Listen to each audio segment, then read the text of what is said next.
Ah, Greetings, respective viewers. I'm George from Ireland. So this is video about Ulster Scots, which somebody requested. Not particularly about the language, if indeed it is a language at all. Well, and if you want to know much more about these people, you ought to read a book entitled The Ulster Scot, published around about 1890 by the Reverend James A. Woodburn. And I remember dipping into that in the Bodleian Library in Oxford way back in about 2001. So, well, who are the Scots? Well, the Scots were an Irish tribe from the northern part of Ireland, wow, way back in the Dark Ages, who crossed over to Caledonia and conquered much of it and so on.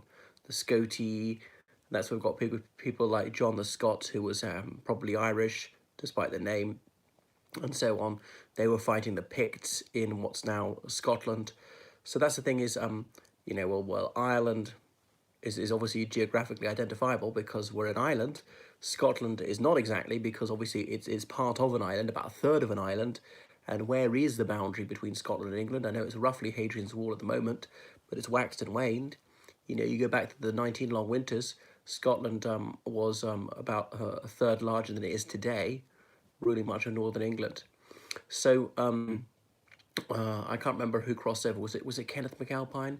I don't know much about history of the Dark Ages. Well, nobody does because there are not many written resources. So the Picts was so named by the Romans. We don't know the Pictish language. They had no form of writing, and the Romans called them Pictii, as in painted ones, because they paint their bodies with woad and are fighting the nude.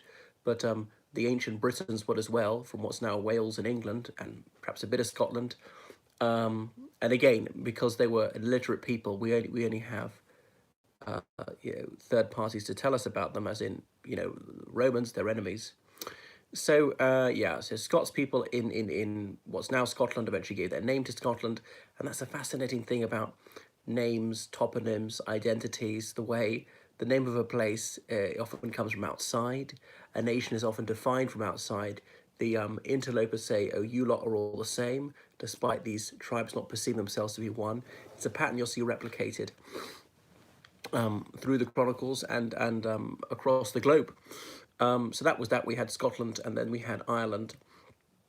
And people have been going back and forth across the Irish Sea for as long as there's been history, really. Because Ireland, we've only been inhabited for about 20,000 years. Where did people come to from Ireland? Presumably they came from Great Britain, and prior to that from the continent. I know we could trace it all the way back to the Rift Valley, where man began 3 million years ago. Now, I know we're supposed to be Celts, so us Western European people, who supposedly originated in Austria tens of thousands of years ago. And I was reading about how the Irish who supposedly lived in Kazakhstan, if you go back tens of thousands of years. I don't know how they figured that one out. So when I was in Astana, I was actually going back to my ancestral homeland. So there were some kingdoms which spanned the North Channel, all right, between Northern Ireland and Scotland. That stretch of sea is the North Channel, which is its widest point is only 8 miles from Antrim to Argyll. Now, I know there have been many waves of invasion and immigration into Ireland, and I don't remember them in order. Tuatha Dé Danann and Firbolgs and Cruthins and Gaels. And Gaels were relatively Johnny-come-latelys. I know we often use the word Gael as coterminous with Irish, but that's really not the case. Who is a Gael? It's questionable, because looking into my familial background, I don't know my ancestry that far back, really. Could give you about 8 surnames, and 6 of the 8 are Gaelic. People say native Irish. Hello, you're Irish on your mum's side, from Avoca, County Wicklow. Hello there, Flouncy Magoo. Mr. Magoo, I remember watching when I was little, the guy with the big glasses, sort of almost blind man.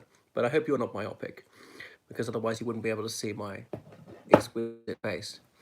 Anyway, where was I about going here and there? Yeah, so my surnames, I've only got one, but in the family, 6 of the 8 are Gaelic, as it were. So I think I'm native Irish, whatever that is, 3/4. The rest maybe Cambro-Norman and Anglo-Norman, which would be about typical. Although I do have a German ancestor of the 18th century, of Wagner, not the composer, I'm afraid.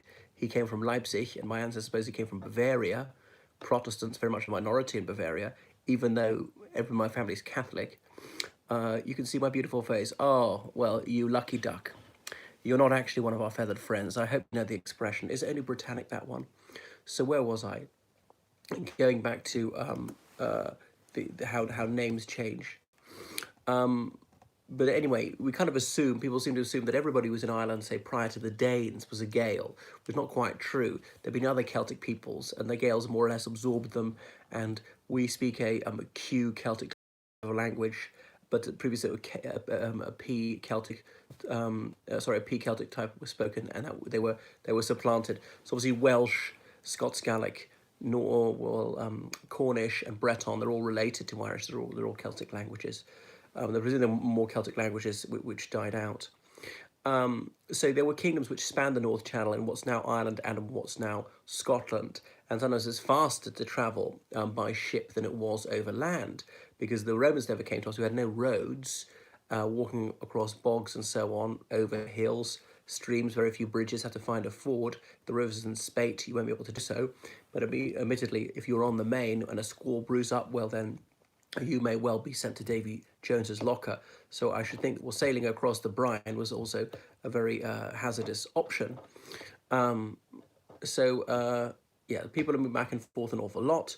And remember, Scots Gaelic was spoken through much of Scotland, and really that is the same language as Irish, not to be demeaning to it, but it is. Okay, you could call our language the Irish language, you could call it Scots Gaelic if you want, doesn't bother me. Where did it really begin? I think it began in Ireland, but obviously it's debatable. And the two are entirely mutually comprehensible, like 99% the same, just a few spelling differences. They have this more sing-song intonation in North Britain. Anything else to point out at this stage? Maybe move on to the next thing. People moving back and forth all the time. Distinctive Irish identity emerging, distinctive Scots identity emerging, but Scotland's quite divided between the lowland people speaking Lallans, which means lowlands, and then people on the west coast speaking Scots Gaelic. I'm not sure about the northeast so much. Obviously, some Norse people, particularly in Orkney and Shetland, or the Western Isles, and they didn't even become part of Scotland until the 15th century. Likewise, the Isle of Man was ruled by the Norse people well into the Middle Ages. Like in Ireland, we had a huge Danish community, particularly around Dublin. Our cities were all founded by the Danes. Anyway, so fast forward quite a bit. 17th century, the Reformation, well, really set in. I know the 1530s, probably about 1533, England had its break with Rome. Then in Ireland, our monarch, Henry VIII, he was proclaimed King of Ireland in 1542. He'd been Lord of Ireland prior to that, as it has his forebearers way back till 1171. Well, maybe 1175, Treaty of Windsor, depends when you want to date it. But anyway, he said, okay, the Catholic Church is shut down in Ireland, but the abolishment of the Catholic Church didn't mean actually raising the buildings or getting rid of the personnel. Most of the Catholic clergy simply became Church of Ireland clergy. He founded the Church of Ireland, which was a carbon copy of the Church of England some years later, and allowing worship in vernacular languages in English. I'm not sure if they actually had it in Irish at that stage. Certainly the Church of Ireland did later do things in Irish. In the 19th century, certainly translated the Bible into Irish. If you look very far back in history, we had it in Irish. Now, some of the Church of Ireland argue that actually all they were doing is refounding a church which was shut down in the 12th century. But the Church of Ireland used to value its link to England. But the thing is, you can't have it both ways, because who brought Roman Catholicism to Ireland? It was really Henry II. That was why the Pope Adrian IV authorised him to come to Ireland, saying, well, the Irish Church in the 12th century, they conduct worship in the Irish language. They don't have Easter as the same movable feast that we do. Even the monks' tonsure is slightly different. They don't pay Peter's pence. That's tribute direct to Rome, as in St. Peter is there. So therefore, you must bring them to the light of salvation, as in controlled by the Bishop of Rome. And that was a justificatory ground for Henry II arriving in Ireland. But anyway, the Church of Ireland was set up. So there's the Reformation. Is the Church of Ireland Reformed, or is it Protestant? I think they mostly say that they're Protestant. And later on, if you look at the Act of Union, passed in 1800, it says there should be one united Protestant Church of England and Ireland. Now, then there was the Church of Scotland, which is a little bit different. So the Scots Reformation is really the 1550s. Mary, Queen of Scots, a Catholic monarch, and very reluctantly accepted that. Remember, she'd been away in France for formative years. She's an ardent Catholic, and her mother, Marie de Guise, had been trying to hold the fort in Scotland, obviously not very effectively, and most of the Scots clergy, the nobility, the merchants had converted to Protestantism. The Church of Scotland was founded, and the Church of Scotland was definitely Protestant, not just Reformed.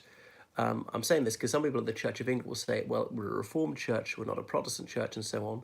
Or some people in the Church of England will say, I'm Catholic, but I'm an Anglo-Catholic and not a Roman Catholic. But the practice of Catholicism within the Church of England, not outside it. But anyway, the Church of Scotland is Presbyterian in its nature, as in the ancient Greek word presbyteros, elder.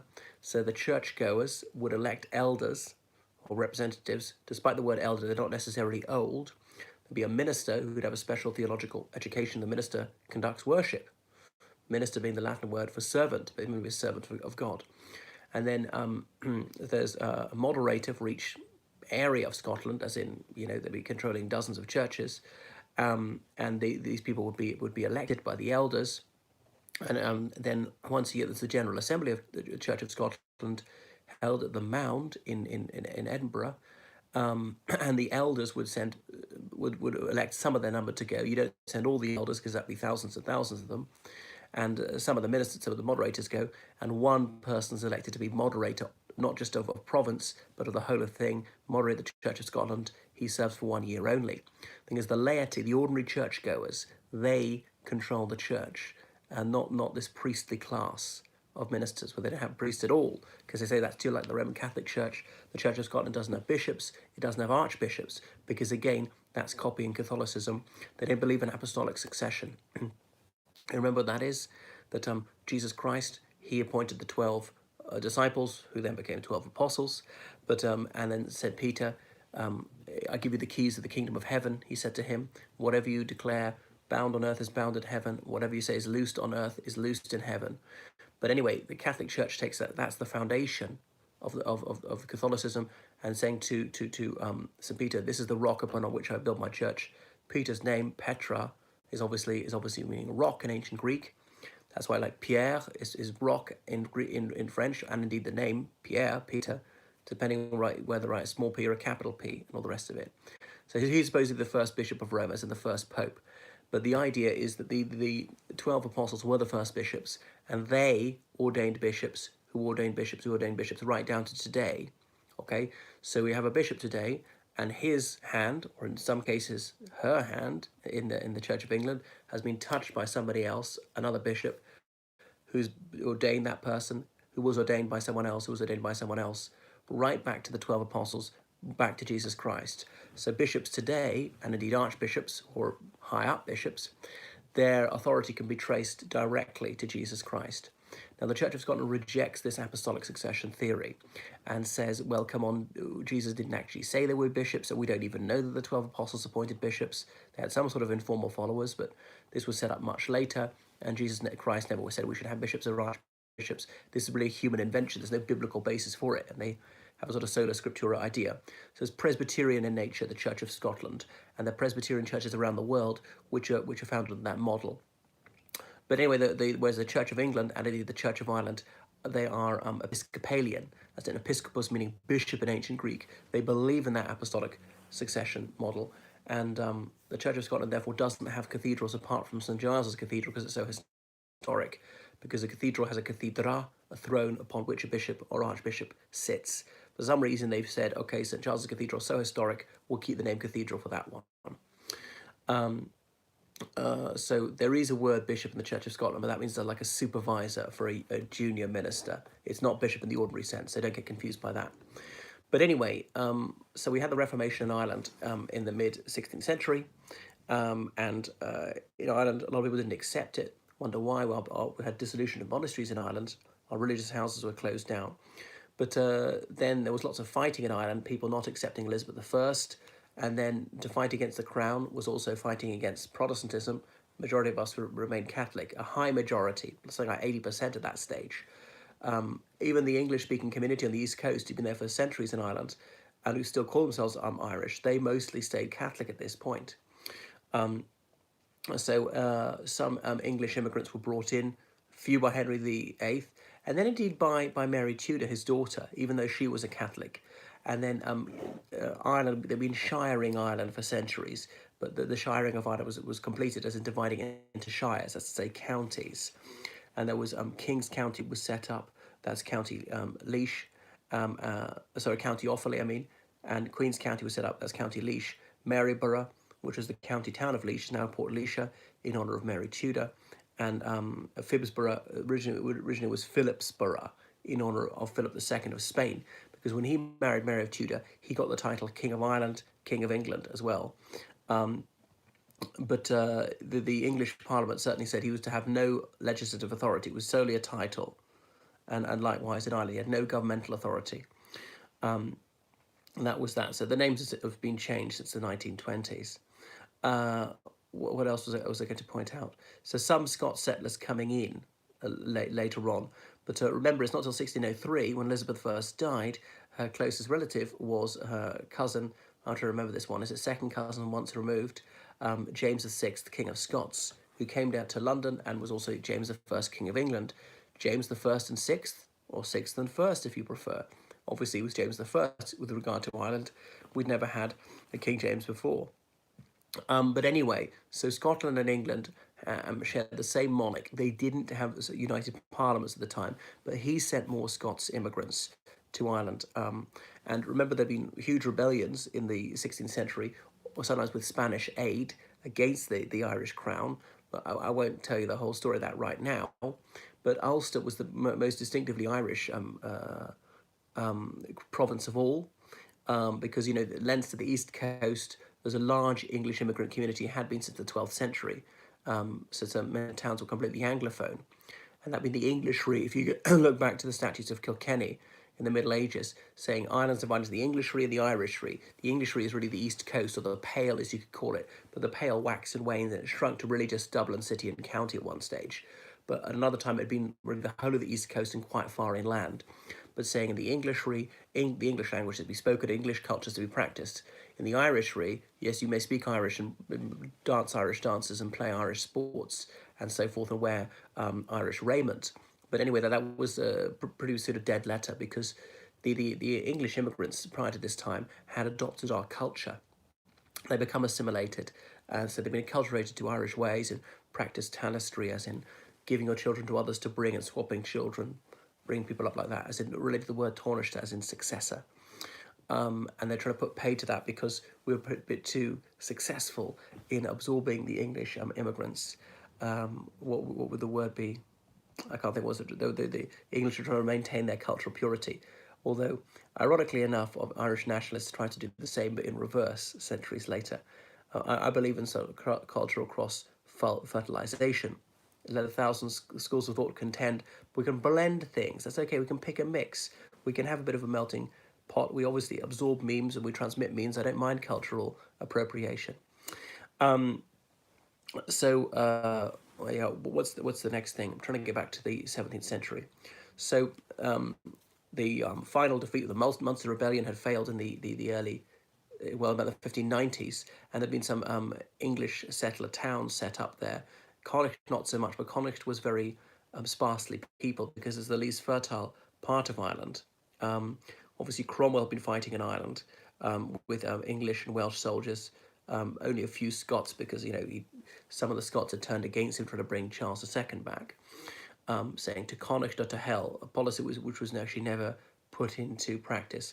Although a lot of people in Ireland are descended from Cromwell soldiers, though people often prefer to forget this and say, well, Irish. Well, you are Irish, but you do actually have some English ancestry. Cromwell's men were so evil, all right, and they're your ancestors. Which doesn't mean that they're not evil. Just because somebody did something who's my ancestor doesn't mean it's a good thing. My ancestor could have done an absolutely wicked thing. I don't need to defend that. Or my ancestor could have done a very good thing. So there's two.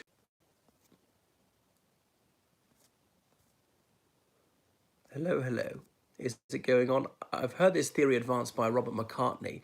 No, not the murder victim of the IRA, but by the Unionist MP, the UK Unionist Party guy, still alive, leading some grammar schools pressure group. But he said that the Scots who came to the north of Ireland in the 17th century, they were really the same people who'd left like 1,000 years earlier, returning. Well, Okay, I suppose that there's some truth in that, coming from the Scots lowlands in particular, and much fighting. And if you'd rebelled, well, you could lose your head, you could lose your land, more likely. People driven out, and that's why in the north of Ireland, the Protestants often ruled these fertile valleys, where the Catholic community often pushed to the marginal land, the bogs and the hillsides and things like that, places where there's plenty of scree and heather, and it's just not so fertile. Anything. So what else? So there was some intermarriage in the early days, which people don't seem to want to acknowledge these days. So these settler towns in the north of Ireland, and taken their name from some of the immigrants or whatever, or the companies that set them up, like Draper's Town, Newtown Mountain, and Newtown Mount Hamilton. Well, but that's in Wicklow. That's a bit different. I know, is it? Where's the one about Newtown Mount Kennedy, the longest place name in Ireland? But that's not an immigrant town. Um, the names are escaping me these days. Well, obviously Derry became Londonderry because one of the City of London companies set it up. That's not really to do with Scotland. The Scots coming over were Presbyterians, and the English coming over were Anglicans mostly. But they pretty soon intermarried, and there was some sort of distinction between English and Scots in the north of Ireland, but that pretty soon disappeared through intermarriage. And they were very much calling themselves British, but although they were Irish too, didn't perceive any contradiction there. Yeah, the word British, well, obviously been used many centuries ago. The Romans called that island Britannia. I know there's Britannicae, the ancient Greeks calling us the Painted Isles, Ireland and Great Britain. But then there was people claiming themselves to be Rex Totius Britanniae. Alfred the Great did that, but he only controlled southern England, really. And then the word just fell into abeyance after, say, the 10th century AD, and then Dr. John Dee in the 16th century revived it with some idea of uniting the island of Great Britain. And then, remember, in Ireland, our political connection to England goes back much further than Scotland's political connection to England, something which many people are not aware of or overlook. So the word British started to be used in the 16th century. Well, there was some fighting between Catholics and Protestants in Ireland. The Catholic majority were fiercely loyal to King Charles I. He was an Anglican, but many of the English people were against their monarch. Anyway, so some of the native Irish Catholics, almost to a man, obviously Irish speaking, fighting against the English and Scots Protestant immigrants, and burning them out, killing them as a Portadown massacre. And so Charles I, well, he was executed and fled. Cromwell came to Ireland in 1649, a 10-month campaign, and his troops carried out a large-scale massacre at Drogheda. Most of the people there killed were English Catholics. I know they've been resident in Ireland for centuries, but they were viewed as English by themselves and by everybody else. And then another one at God, I think it's Wexford. How can I not get this right? Wexford or Waterford, I should know. But another large-scale massacre carried out. The first one is arguable whether it's an atrocity by the standards at the time, but these are horrific things that were done, like women and children and unarmed men deliberately killed on a large scale. Just doesn't bear thinking about. But the other one was, well, I think appalling even by the standards at the time. But anyway, so more Scots people were coming in and settling in the north. And so that was that 17th century settlement. The Irish nobility had largely gone, as in Gaelic chieftains, people who had these titles, meant to be holding the land on trust for the ordinary people. It was, what was it, like sort of common ownership of the land, like runrig, as they'd say in Scotland, like that band which Donny Munro was in. Anything else I should point out? So the flight of the Earl, 1607, most of our traditional aristocrats had fled. They were often known as the whatever, the O'Donnell, or whatever the surname was. But Henry VIII had this policy of surrender and regrant, as in giving up a Gaelic title and taking a title from him is the king's gift. What the king has given, the king can take away. And if you don't behave yourself, he will strip you of your title. He can award that title to another family, and so on. So, yeah, there was some intermarriage between Protestants and Catholics. Not a huge amount. Occasionally, I'll meet a Protestant with a typically Catholic name, or vice versa. As in, if it was a typically English, Scots, Welsh name, more likely to be a Protestant. If it was a distinctly Irish name, as in more likely to be a Catholic. It gets a bit more complicated because also in the famine in the 1840s, some people converted. Well, people converted all along, but particularly then taking the soup, as they say, these Protestant missionaries say, I'll give you some soup if you convert to Catholicism, spare your life. So these people are starving, would sometimes do it. So to take the soup and be a super name, not as in Superman, but as in a name of soup. So you sold your birthright for a mess of pottage, as it were, by crossing the Tiber. I don't know how much that went on.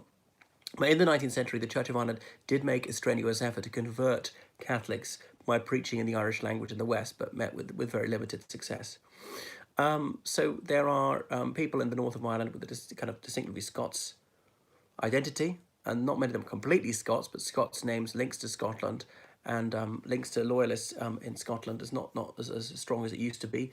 And you see these loyalist murals with the cross of St Andrews on it, or quotations from the Declaration of Arbroath, that was just after the time of Robert the Bruce, saying, whilst there are even 100 of us left alive, we shall never submit to English rule.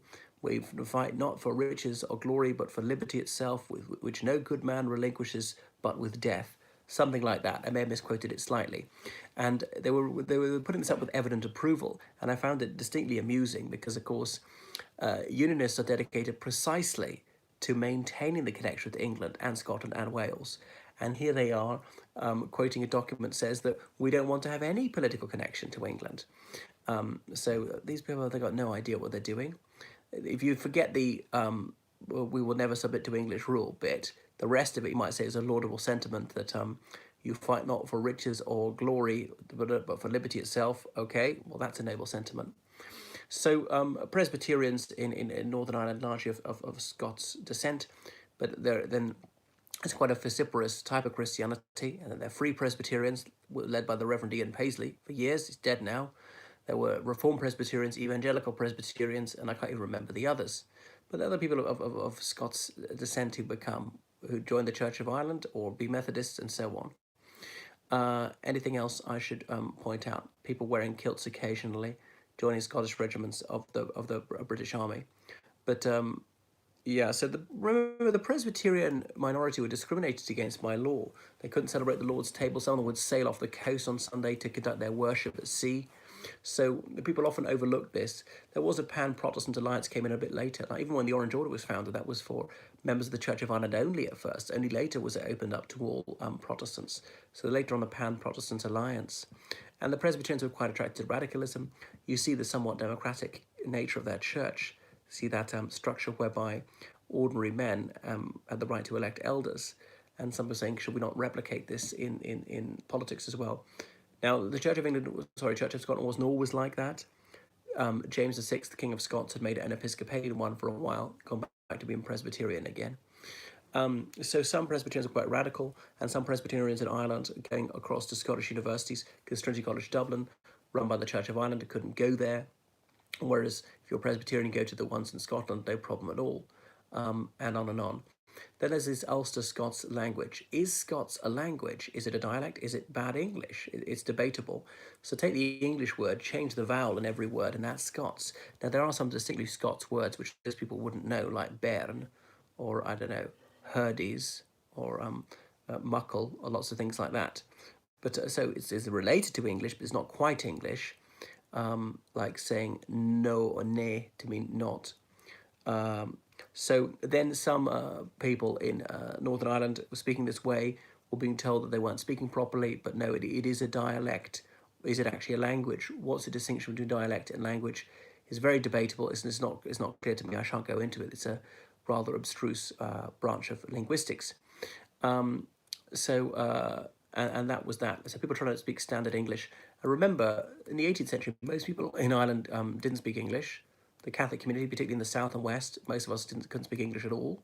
Doesn't reflect any discredit on us. We might say, why should we? Even though English was the only official language of Ireland at the time. Of course, you look back to the 17th century, the official language of Ireland was Latin, the same as it was in Scotland, Wales and England, as in what was spoken in court was Latin. The official documents were in Latin. Even in Parliament, occasionally people speaking Latin. So there was a certain equality there in doing it all in Latin, not in English and not in Irish.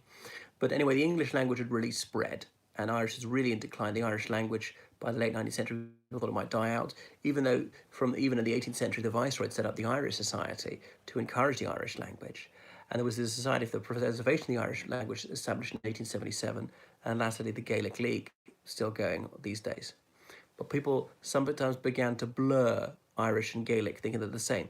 Now, Gaelic culture, the Irish language, and all the rest of it, that is a very important part of our identity, of our heritage, but it's not everything, okay? We've drawn on things from Wales, Scotland, England, and various Western European countries like, say, Spain or Denmark, France, Germany, Norway. They've contributed to us over the centuries too. Let me see, what's the next thing? So yeah, the Society of United Irishmen in the late 18th century, they were trying to rebel as well. And Dr. William Drennan, he's I suppose the best example of the declension of radicalism within Presbyterianism. As in, he's a physician, but he was one of the luminaries of the United Irishmen in 1798, the rebellion. And his great grandson, John Miller Andrews, was a Unionist and Prime Minister of Northern Ireland. And his other great grandson was that guy who designed the Titanic, as in, and went down on the ship on its maiden voyage. Anything else that we should know about this? So, in the late 20th century, some people began to value the Ulster Scots language, and the Republican movement, and indeed the SDLP, saying, well, let's promote the Irish language. And some Protestants saying, well, we have a different language as well. Besides English, we've got Ulster Scots. So some signs being put up in Ulster Scots, a Society of Ulster Scots, being like that. There was this bloke who was at a university with me, and I said to this chap in my college, who's from Northern Ireland, can you speak Ulster Scots? And I was joking because I was as though it was a language. I was a bit contemptuous of it at the time. And he said, oh, I can actually. And my dad is a head honcho of the Ulster Scots Society, so I dropped a clanger. But fortunately, in my tone, it wasn't too blatant. I was actually taking the mick, but he took it dead seriously. So they got signs up and started to balance it. Well, if you're now this language Irish, we're going to have a separate one, Ulster Scots. So trying to promote that as well. Likewise in Scotland, occasionally do things in Scots. If you look on the Scots Parliament website, you can read it in Scots as well. Which reading Scots, if you're an Anglophone, is quite easy. But speaking it, you might not find it so easy. I spent 6 years in North Britain, and I can't understand what people say occasionally. They're speaking standard English, that's fine. They've got quite a strong Scots accent, yes, that's true. But occasionally someone's got speaking really broad Scots, then I might not everything anyway. So that's that. Have I said enough about the Ulster Scots? So yeah, that book by James A. Woodburn, he lists magistrates, members of Parliament, I don't know, the Chief Constable of the Royal Irish Constabulary in each county, things like that. Lord Lieutenants, under sheriffs, magistrates, all these positions, and how many are Church of Ireland, majority, how many are Catholic, quite a few, how many are Presbyterian, almost none. I love you, thanks, Jack and Nori. So his argument was that they're sort of somewhat discriminated against. Are they different breed? Are people saying that Ulster people are different? Do you have to be a Protestant person to be counted as an Ulster person? I would say no, but some people would say that distinctive Ulster identity was developing a little bit in the late 18th century, in the late 19th century. The 20th century actually became quite important to Unionists and Loyalists, and then rejecting the word Irish themselves completely. Unionists would have called themselves Irish without hesitation up until the First World War, in all cases. Say the British too, perceive no contradiction. But I think it was Lord Brookborough was saying this, that he was in the British Army in the First World War, then the Easter Rising broke out, and he was embarrassed to call himself Irish. He didn't want to be associated with the Easter Rising, so he called himself Ulster. That's quite a different breed. There's no adjective like Ulsterish or Ulsterese, but just Ulster. A bit like New Zealand. There's no adjective. You have to say New Zealand, noun and adjective, the same. Well, there's no separate adjective from the noun, perhaps I should say. And indeed, when the Irish Free State was founded, some unions saying, we don't like this, and don't call yourself Irish and Ireland, or you have to say Southern Ireland, because, we want to call ourselves Irish too, or say, eventually saying Northern Irish, because they felt that the word Irish had been co-opted by nationalism and the Irish state, as in the separate to the UK.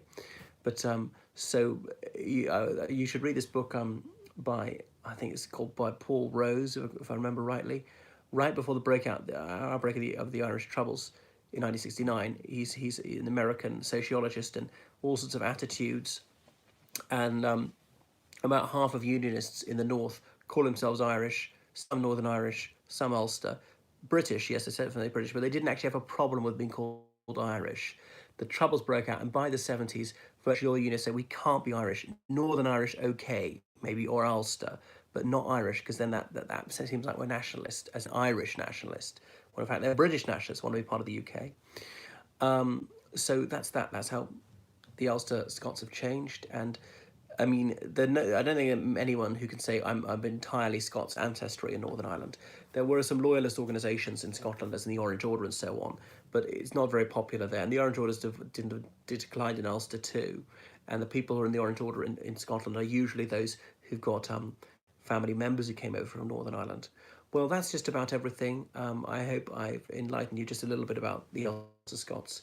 So please support me on PayPal, georgecallahan79@gmail.com, Patreon, follow me on Twitter, Instagram, and so on. Book lessons with me online, or hire me as your tour guide. Get me to translate documents, edit documents for you.